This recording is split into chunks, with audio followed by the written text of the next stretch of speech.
Segunda parte, capítulo 3. Golias. No sábado da semana seguinte àquela em que a filha do general recebera como marido o grave e giboso Genelício, glória e orgulho do nosso funcionalismo público, Olga casara-se.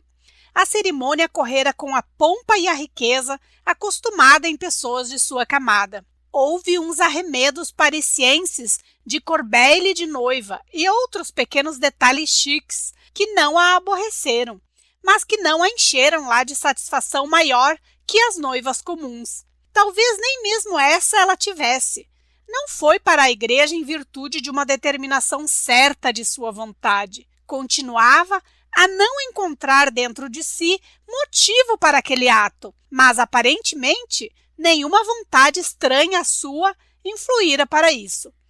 O marido é que estava contente. Não seria muito com a noiva, mas com a volta que a sua vida ia tomar.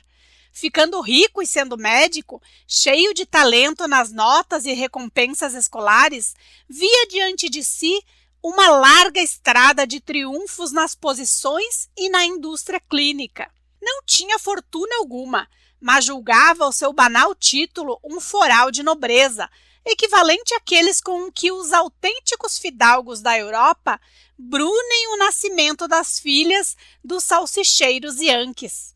Apesar de ser seu pai um importante fazendeiro por aí, em algum lugar deste Brasil, o sogro lhe dera tudo e tudo ele aceitara sem pejo, com o desprezo de um duque de plenamentes e medalhas, a receber homenagens de um vilão que não roçou os bancos de uma academia. Julgava que a noiva o aceitara pelo seu maravilhoso título, o pergaminho.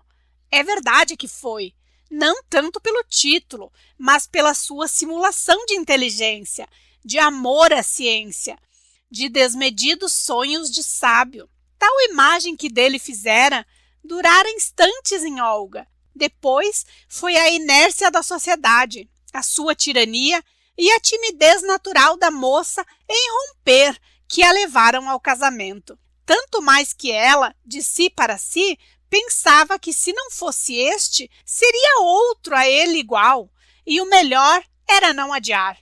Era por isso que ela não ia para a igreja, em virtude de uma determinação certa de sua vontade, embora sem perceber o constrangimento de um comando fora dela. Apesar da pompa, esteve longe de ser uma noiva majestosa.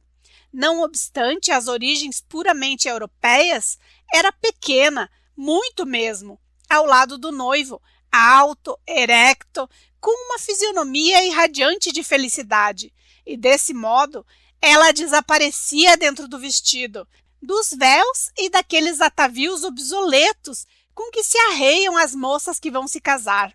De resto, a sua beleza não era grande beleza, aquela que nós exigimos das noivas ricas, segundo o modelo das estampas clássicas.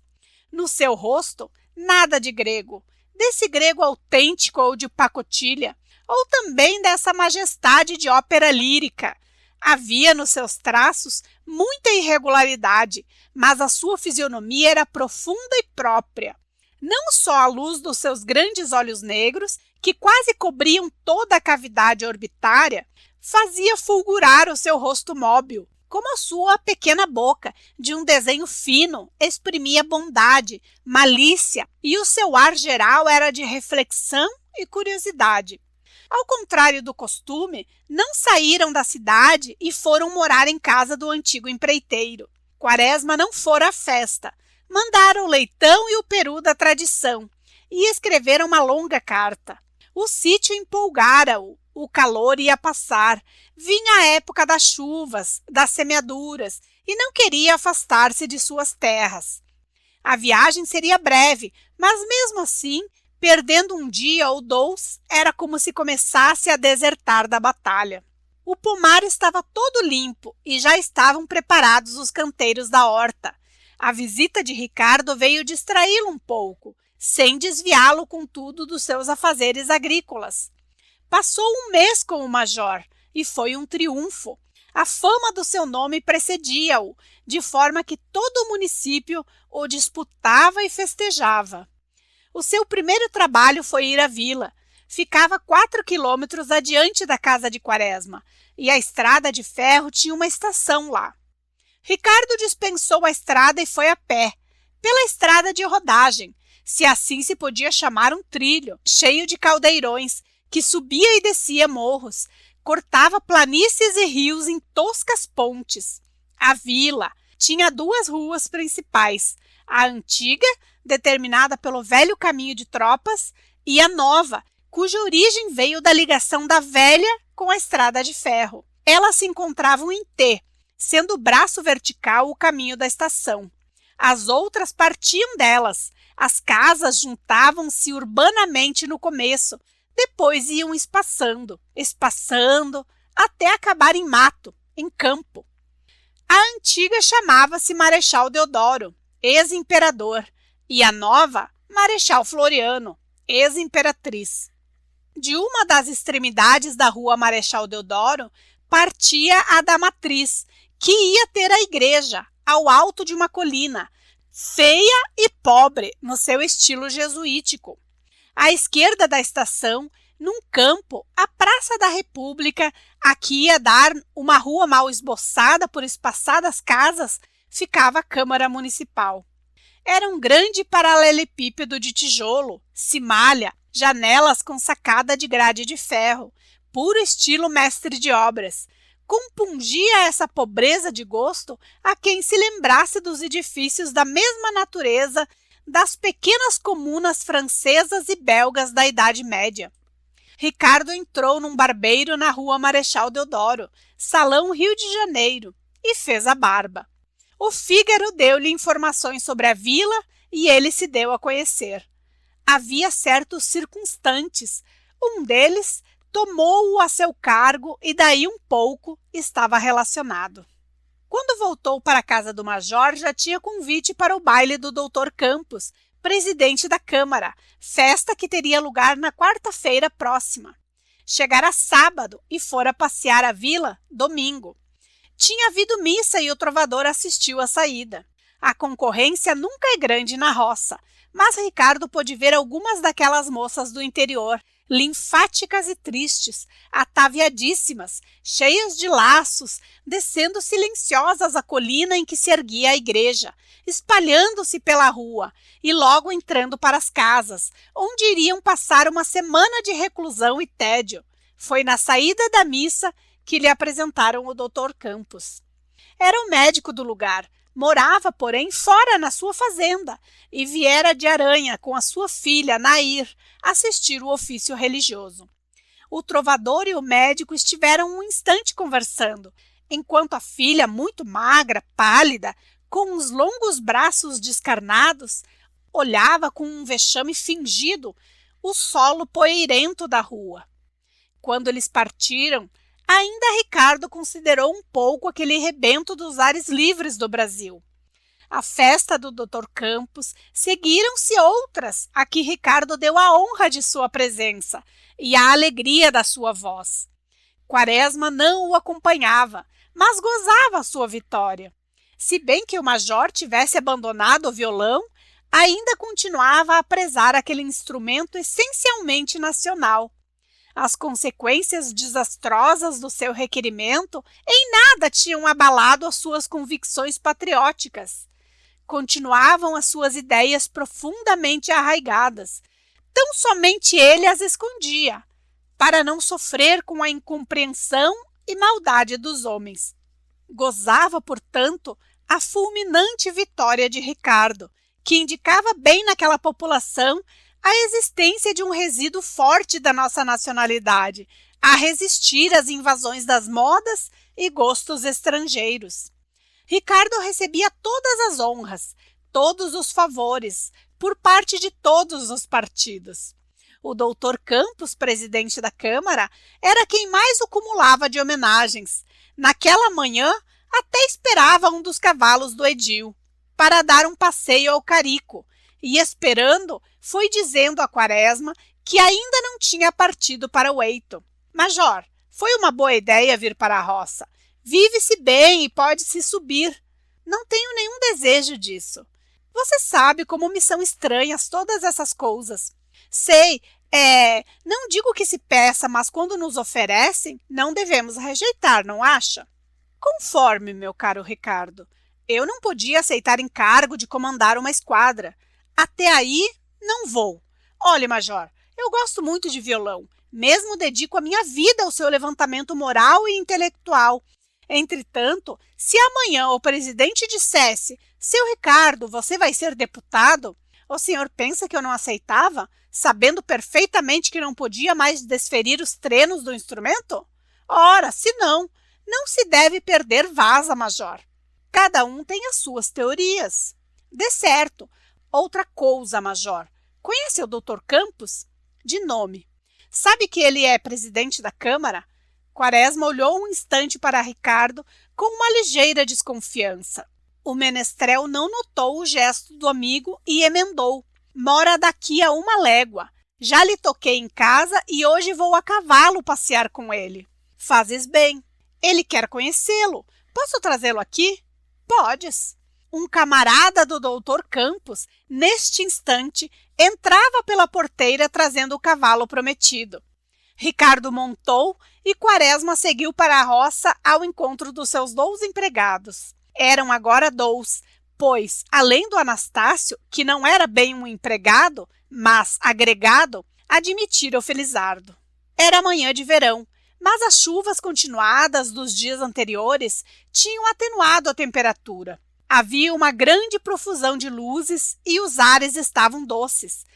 Quaresma foi caminhando por entre aquele rumor de vida, rumor que vinha do farfalhar do mato e do piar das aves e pássaros. Esvoaçavam tiés vermelhos, bandos de coleiros, anuns voavam e punham pequenas manchas negras no verdor das árvores. Até as flores, essas tristes flores dos nossos campos, no momento, parece que tinham saído à luz, não somente para a fecundação vegetal, mas também para a beleza. Quaresma e seus empregados trabalhavam agora longe, faziam um roçado e fora para auxiliar esse serviço que contratou o Felizardo. Era este um camarada magro, alto, de longos braços, longas pernas como um símio. Tinha a face cor de cobre, a barba rala e, sob uma aparência de fraqueza muscular, não havia ninguém mais valente que ele a roçar. Com isto, era um tagarela incansável. De manhã, quando chegava, aí pelas 6 horas, já sabia todas as intriguinhas do município. O roçado tinha por fim ganhar terreno ao mato, no lado norte do sítio, que o capão invadira. Obtido ele, o major, plantaria a obra de meio alqueire ou pouco mais de milho, e dos intervalos batatas inglesas, cultura nova em que depositava grandes esperanças. Já se fizera a derrubada e o aceiro estava aberto. Quaresma, porém, não lhe quisera atear fogo. Evitava, assim, calcinar o terreno, eliminando dele os princípios voláteis ao fogo. Agora o seu trabalho era separar os paus mais grossos, para aproveitar como lenha. Os galhos miúdos e folhas ele removia para longe, onde então queimava em coivar as pequenas. Isto levava tempo, custava tombos ao seu corpo mal habituado aos cipós e tocos, mas prometia dar um rendimento maior ao plantio. Durante o trabalho, Felizardo ia contando as suas novidades para se distrair. Há quem cante, ele falava e pouco se incomodava se lhe dessem ou não atenção. Essa gente anda acesa por aí, disse Felizardo logo que o major chegou. Certas vezes, Quaresma fazia-lhe perguntas, atendia-lhe a conversa. Raras não. Anastácio era silencioso e grave, nada dizia, trabalhava e de quando em quando parava, considerava numa postura hierática de uma pintura mural tébana. O major perguntou ao Felizardo: "O que é que há, Felizardo?" O camarada descansou o grosso tronco de camará no monte, limpou o suor com os dedos e respondeu com a sua fala branda e chiante: "Negócio de política. Seu tenente Antonino quase briga ontem com o seu Dotocampo." "Onde?" "Na estação." "Por quê?" "Negócio de partido." pelo que eu vi, seu tenente Antonino é pelo governador e seu doutor Campo é pelo senador. Um sarceiro, patrão. E você, por quem é? Felizardo não respondeu logo. Apanhou a foice e acabou de cortar um galho que enliava o tronco a remover. Anastácio estava de pé e considerou um instante a figura do companheiro parlador. Respondeu afinal: eu? Sei lá, urubu pelado não se mete no meio dos coroados. Isso é bom para o senhor. Eu sou como você, Felizardo. Quem me dera, meu senhor. Inda transantonte, ouvi dizer que o patrão é amigo do marechá. Afastou-se com o pau e, quando voltou, Quaresma indagou assustado. Não sei, não, senhor. Ouvi a modo de dizer, lá na venda do Espanhol, tanto assim que o doutor Campos está inchado que nem sapo com a sua amizade. Mas é falso, Felizardo. Eu não sou amigo coisa nenhuma. Conheci-o. E nunca disse isso aqui a ninguém. Qual amigo? Quá, fez Felizardo com um riso largo e duro. O patrão tá varrendo a testada. Apesar de todo o esforço de Quaresma, não houve meio de tirar daquela cabeça infantil a ideia de que ele fosse amigo do Marechal Floriano. Conheci-o no meu emprego, dizia o major. Felizardo sorria grosso e por uma vez dizia: quá, o patrão é fino que nem cobra. Tal teimosia não deixou de impressionar Quaresma. Que queria dizer aquilo? Ademais, as palavras de Ricardo, as suas insinuações pela manhã, ele tinha o trovador em conta de homem leal e amigo fiel, incapaz de lhe estar armando laços para passar maus momentos. Os entusiasmos dele, entretanto, junto à vontade de ser bom amigo, podiam iludi-lo e fazê-lo instrumento de algum perverso. Quaresma ficou um instante pensativo, deixando de remover os galhos cortados. Em breve, porém, esqueceu-se e a preocupação dissipou-se. À tarde, quando foi jantar, já nem mais se lembrava da conversa, e a refeição correu natural, nem muito alegre, nem muito triste, mas sem sombra alguma de cogitações por parte dele. Dona Adelaide, sempre com a sua matiné creme e saia preta, sentava-se à cabeceira. Quaresma à direita e à esquerda Ricardo. Era a velha quem sempre puxava a língua do trovador. Gostou muito do passeio, senhor Ricardo? Não havia meio dela dizer seu. A sua educação de senhora, de outros tempos, não lhe permitia usar esse plebeísmo generalizado. Vira os pais, gente ainda fortemente portuguesa, dizer senhor e continuava a dizer, sem fingimento, naturalmente. Muito! Que lugar! Uma catadupa, que maravilha! Aqui na roça é que se tem inspiração. E ele tomava aquela atitude de arroubo, uma fisionomia de máscara de trágico grego e uma voz cavernosa que rolava como uma trovoada abafada. Tens composto muito, Ricardo? Indagou Quaresma. Hoje acabei uma modinha. Como se chama? Indagou Dona Adelaide. Os lábios da Carola. Bonito. Já fez a música? Era ainda a irmã de Quaresma a perguntar. Ricardo levava agora o garfo à boca, deixou o suspenso entre os lábios e o prato e respondeu com toda a convicção. A música, minha senhora, é a primeira coisa que faço. Há de nolo cantar logo. Pois não, major. Após o jantar, Quaresma e Coração dos Outros saíram a passear no sítio. Fora essa a única concessão que ao amigo fizera a Policarpo, no tocante ao regime de seus trabalhos agrícolas.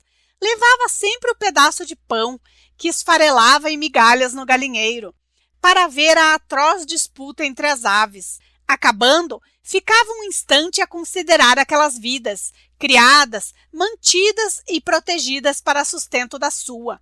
Sorria para os frangos, agarrava os pintinhos, ainda em plumes, muito vivos e ávidos, e demorava-se a apreciar a estupidez do peru, imponente, fazendo roda, a dar estouros presunçosos. Em seguida ia ao chiqueiro, assistia Anastácio dar a ração, despejando-a nos coxos, O enorme cevado de grandes orelhas pendentes levantava-se dificilmente e solenemente vinha mergulhar a cabeça na caldeira. Noutro compartimento, os bacorinhos grunhiam e, grunhindo, vinham com a mãe chafurdar-se na comida. A avidez daqueles animais era deveras repugnante, mas os seus olhos tinham uma longa doçura, bem humana, que os fazia simpáticos. Ricardo apreciava pouco aquelas formas inferiores de vida, mas Quaresma ficava minutos esquecidos a contemplá-las numa demorada interrogação muda. Sentavam-se a um tronco de árvore, e Quaresma olhava o céu alto, enquanto o coração dos outros contava qualquer história. A tarde ia adiantada, a terra já começava a amolecer, pelo fim daquele beijo ardente e demorado do sol. Os bambus suspiravam, as cigarras ciciavam, as rolas gemiam amorosamente. Ouvindo passos, o major voltou-se. — Padrinho! Olga! Mal se viram, abraçaram-se e, quando se separaram, ficaram ainda a olhar um para o outro, com as mãos presas, e vieram aquelas estúpidas e tocantes frases de encontros satisfeitos. — Quando chegaste? Não esperava. É longe. Ricardo olhava embevecido com a ternura dos dois. Anastácio tirara o chapéu e olhava a sinhazinha, com o seu terno e vazio olhar de africano.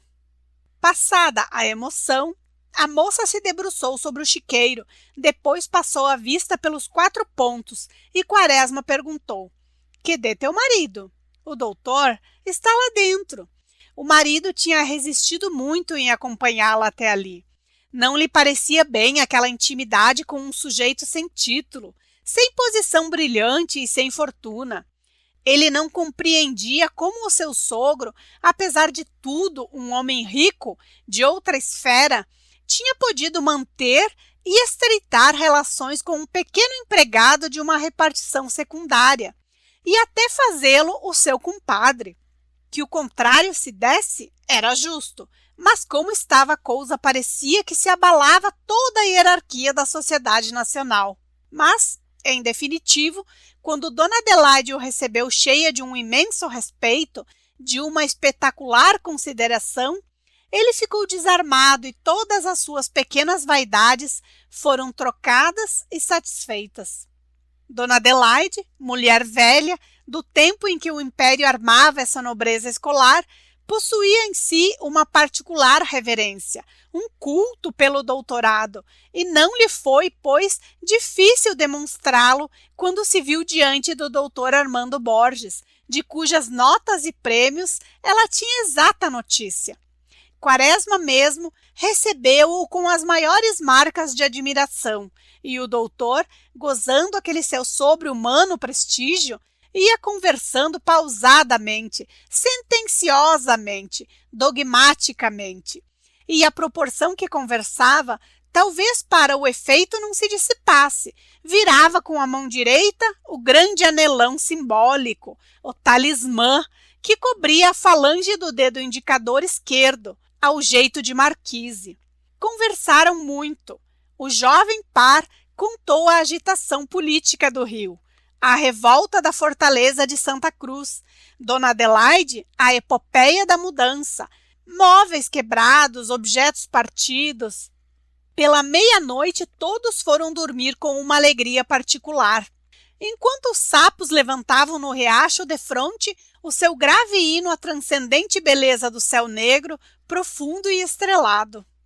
Acordaram cedo. Quaresma não foi logo para o trabalho. Tomou o café e esteve conversando com o doutor. O correio chegou e trouxe-lhe um jornal.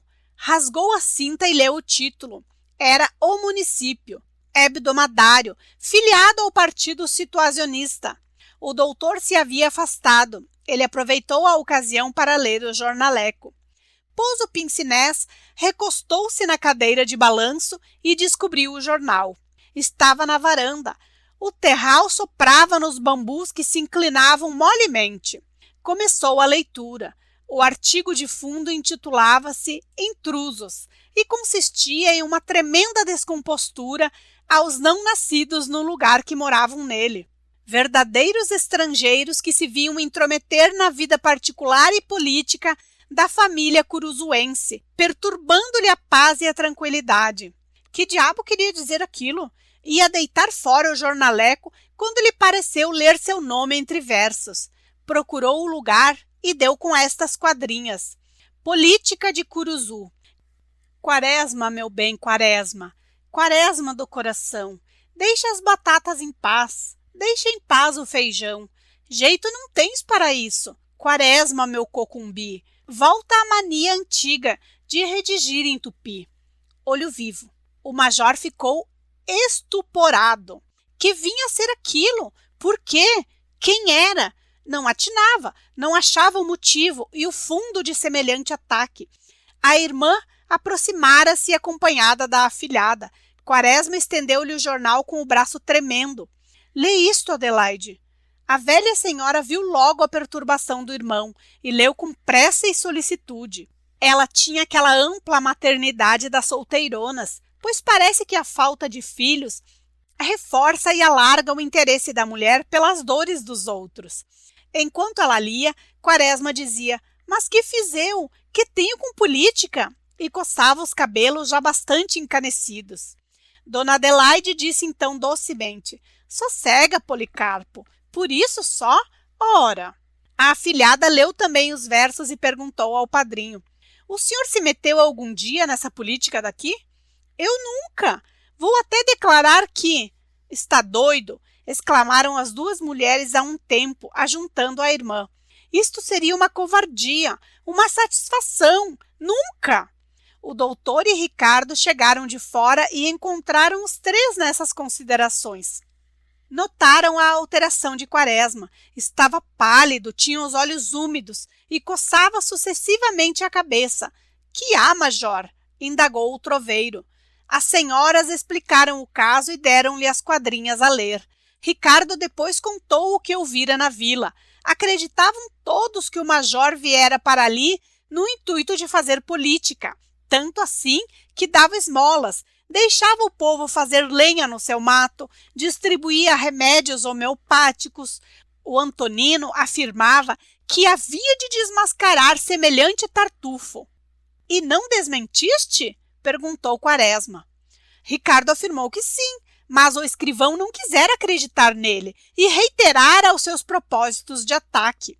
O major ficou profundamente impressionado com tudo, mas, de acordo com seu gênio, incubou nos seus primeiros tempos a impressão, e enquanto estiveram com ele e os seus amigos, não demonstrou preocupação. Olga e o marido passaram no sossego cerca de 15 dias. O marido, ao fim de uma semana, já parecia cansado. Os passeios não eram muitos. Em geral, os nossos lugarejos célebres, assim como na Europa, cada aldeia tem a sua curiosidade histórica. Em Curuzu, o passeio afamado era o Carico, uma cachoeira distante 2 léguas da casa de Quaresma, para as bandas das montanhas que lhe barravam o horizonte fronteiro. O doutor Campos já travara relações com o major, e graças a ele houve cavalos e cilhão que também permitisse à moça ir à cachoeira. Foram de manhã, o presidente da Câmara, o doutor, sua mulher e a filha de Campos. O lugar não era feio. Uma pequena cachoeira de uns 15 metros de altura despenhava-se em 3 partes, pelo flanco da montanha abaixo. A água estremecia na queda, como que se enrodilhava e vinha pulverizar-se numa grande bacia de pedra, mugindo e roncando. Havia muita verdura e como que toda a cascata vivia sob uma abóboda de árvores. O sol coava-se dificilmente e vinha faiscar sobre a água ou sobre as pedras em pequenas manchas, redondas ou oblongas. Os periquitos de um verde mais claro, pousados nos galhos com as incrustações daquele salão fantástico. Olga pôde ver tudo isso bem à vontade, andando de um para outro lado, porque a filha do presidente era de um silêncio de túmulo e o pai desta tomava com o seu marido informações sobre novidades medicinais. Como se cura hoje erisipela? Ainda se usa muito o tártaro emético? O que mais a impressionou no passeio foi a miséria geral, a falta de cultivo, a pobreza das casas, o ar triste, abatido da gente pobre. Educada na cidade, ela tinha dos roceiros ideia de que eram felizes, saudáveis e alegres. Havendo tanto barro, tanta água, por que as casas não eram de tijolos e não tinham telhas? Era sempre aquele sapê sinistro e aquele supapo, que deixava ver a trama de varas, como o esqueleto de um doente. Por que ao redor dessas casas não havia culturas, uma horta, um pomar? Não seria tão fácil, trabalho de horas? E não havia gado, nem grande nem pequeno. Era raro uma cabra, um carneiro. Por quê? Mesmo nas fazendas, o espetáculo não era mais animador. Todas soturnas, baixas, quase sem o pomar olente e a horta suculenta. A não ser o café e um milharal, aqui e ali, ela não pôde ver outra lavoura, outra indústria agrícola. Não podia ser preguiça só ou indolência. Para o seu gasto, para uso próprio, o homem tem sempre energia para trabalhar, relativamente. Na África, na Índia, na Conchinchina, em toda parte, os casais, as famílias, as tribos plantavam um pouco algumas coisas para eles. Seria a terra? Que seria? E todas essas questões desafiavam a sua curiosidade, o seu desejo de saber e também a sua piedade e simpatia por aqueles párias, maltrapilhos, mal alojados, talvez com fome, sorumbáticos. Pensou em ser homem. Se o fosse, passaria ali e em outras localidades meses e anos, indagaria, observaria e com certeza havia de encontrar o motivo e o remédio. Aquilo era uma situação do camponês da Idade Média e começo da nossa. Era o famoso animal de La Bruyère, que tinha face humana e voz articulada. Como no dia seguinte fosse passear ao roçado do padrinho, aproveitou a ocasião para interrogar a respeito o tagarela Felizardo. A faina do roçado ia quase no fim. O grande trato da terra estava quase inteiramente limpo e subia um pouco em ladeira a colina que formava a lombada do sítio. Olga encontrou o camarada cá embaixo, cortando a machado as madeiras mais grossas. Anastácio estava no alto, na orla do mato, juntando a ancinho as folhas caídas. Ela lhe falou: "Bons dias, Sadona." "Então, trabalha-se muito, Felizardo?" "O que se pode.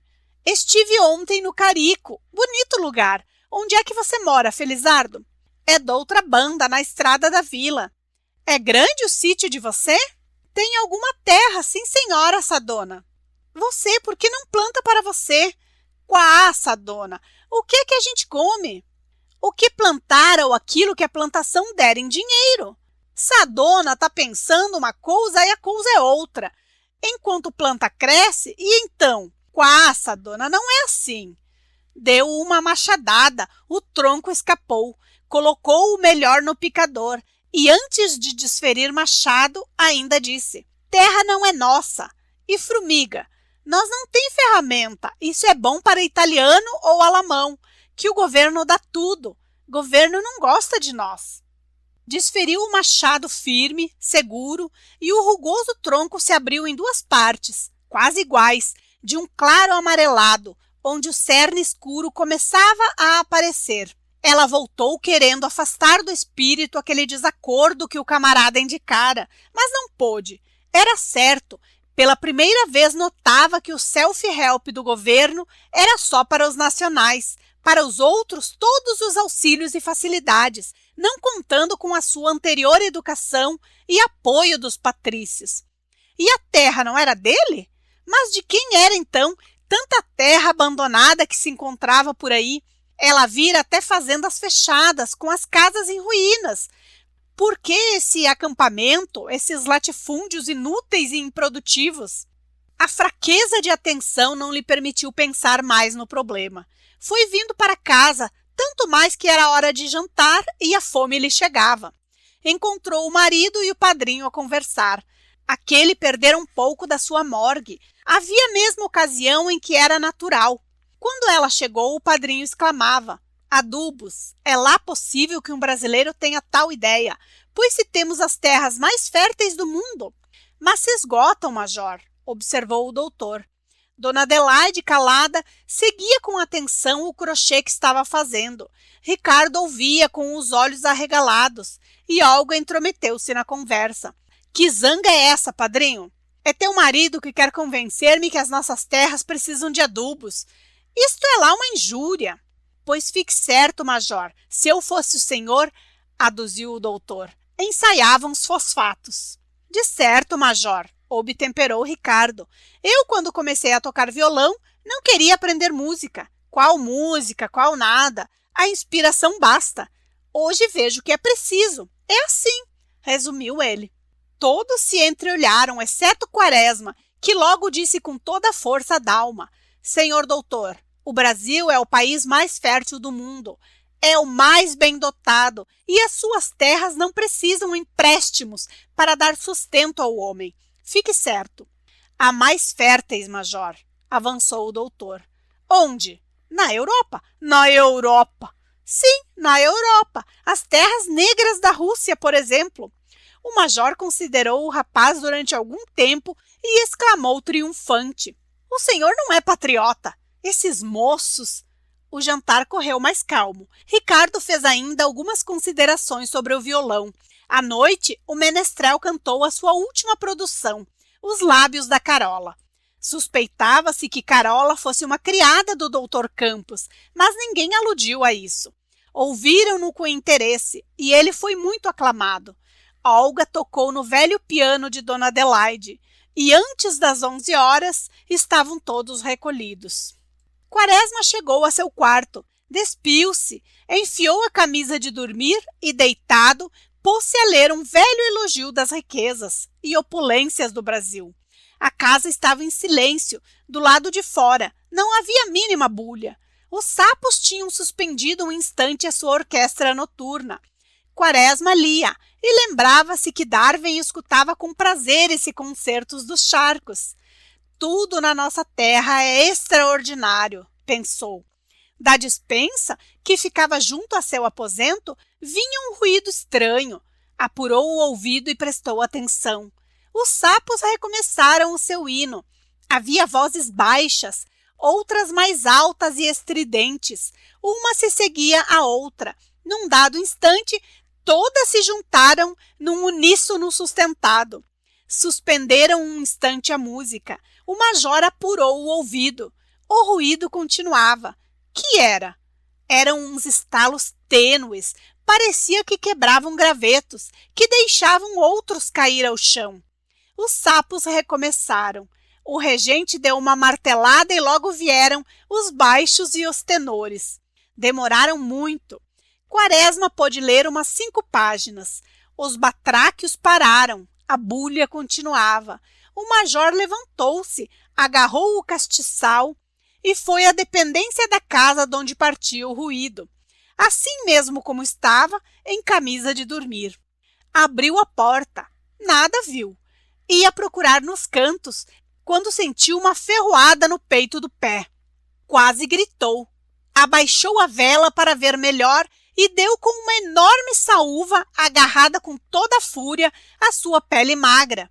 Descobriu a origem da bulha. Eram formigas que, por um buraco no telhado, lhe tinham invadido a despensa e carregavam as suas reservas de milho e feijão, cujos recipientes tinham sido deixados abertos por inadvertência. O chão estava negro e carregado com os grãos. Elas, em pelotões cerrados, mergulhavam no solo em busca da sua cidade subterrânea. Quis afugentá-las. Matou 1, 2, 10, 20, 100. Mas eram milhares e cada vez mais o exército aumentava.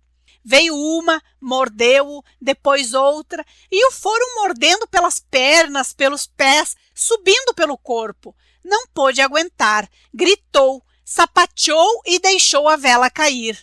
Estava no escuro, debatia-se para encontrar a porta. Achou e correu daquele ínfimo inimigo que talvez nem mesmo a luz radiante do sol o visse distintamente.